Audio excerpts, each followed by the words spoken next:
Hello mga kapamilya! This is Esmir, and here are the 5 things I will miss the most in the outside world.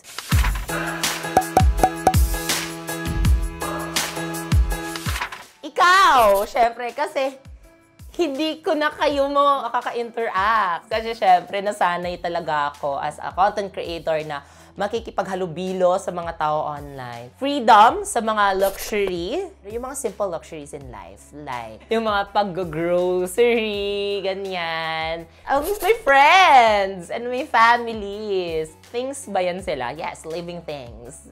Gadgets! Syempre, mamimiss ko yung mga yan. Cellphone, cameras. Everyday nagsa-cellphone talaga tong taong to. Pagka-travel. Mamimiss ko sumakay ng mga sasakyan. Kasi, syempre, nasa loob ng bahay lang kami. Locked kami doon.